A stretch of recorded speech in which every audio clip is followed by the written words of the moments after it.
Safety is a primary concern in any financial strategy.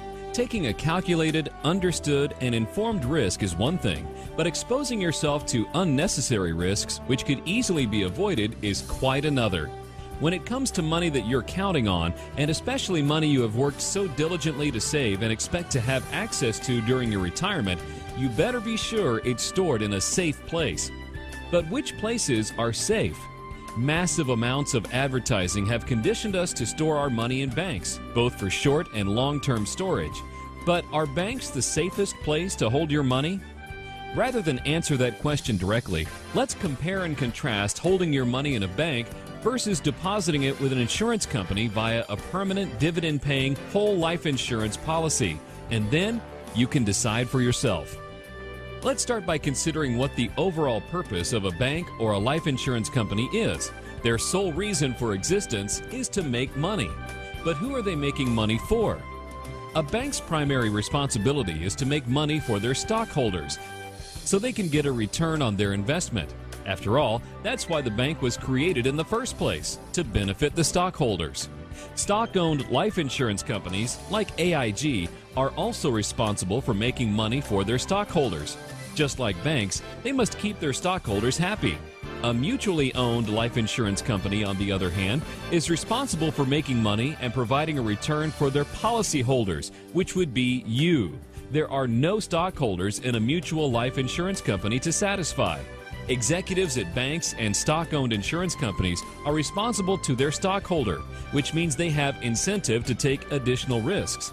They are, therefore, vulnerable to the pressures of maximizing short-term, quarterly profits in order to appease stockholders. The executives at mutually owned life insurance companies, however, have a totally different mindset. They answer to their shareholders, who are the policyholders. Because a mutual insurance company's focus is to guarantee maximum benefits to their policyholders, they are not pressured to take risks to maximize short-term profits of any stockholder. This allows management to always have in mind the long-term safety, security, and return for you, the policy owner and shareholder.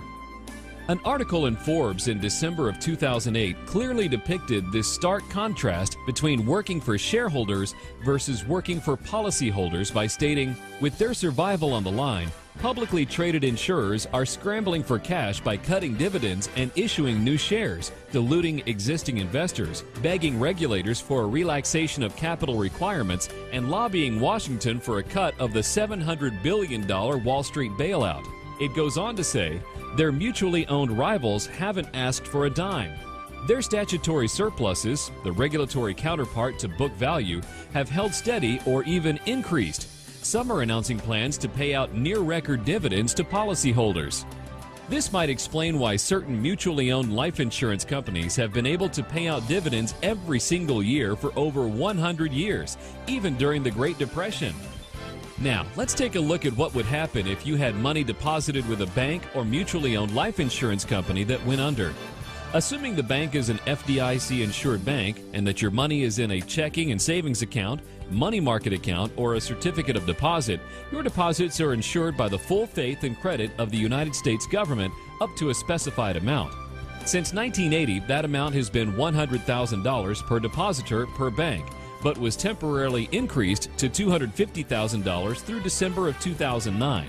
Under the Federal Deposit Insurance Reform Act of 2005, individual retirement accounts inside banks are also insured to $250,000. You may be surprised to learn that the balance in the FDIC's Deposit Insurance Fund, which is the account that insures your deposits, contains approximately just 1.25% of all the deposits it insures. Unlike banks that are regulated at the federal level, insurance companies are tightly monitored, audited, and regulated by state insurance departments who require them to maintain adequate reserves on hand to meet their obligations. In most states, if an insurance company begins to have financial difficulties, the insurance commissioner in the company's home state first steps in and takes control of the company to try to help it regain its financial footing. If unsuccessful, the company is turned over to the State Insurance Guarantee Association. The Guarantee Association will either transfer the policies to financially sound insurance companies, or they themselves will provide continuing coverage and benefits to the policyholders. Similar to the FDIC, state guarantee associations also provide benefits up to a certain limit. Although it varies from state to state, most states set basic limits of $300,000 in life insurance death benefits and $100,000 in cash surrender or withdrawal value for life insurance. So, while there are safety nets for your money with both banks and mutually owned life insurance companies, it seems important and telling to reiterate the article in Forbes that states that publicly traded insurers are scrambling for cash by cutting dividends and lobbying Washington for a cut of the $700 billion Wall Street bailout, while their mutually owned rivals haven't asked for a dime. And some are announcing plans to pay out near-record dividends to policyholders. Those facts speak for themselves. By becoming your own banker, you will soon be in a position to stop supporting the employees and shareholders of other banks and finance companies through all of the interest you are paying them, and instead use that money to support you and your family. Becoming your own banker will prove to be one of the wisest decisions of your lifetime.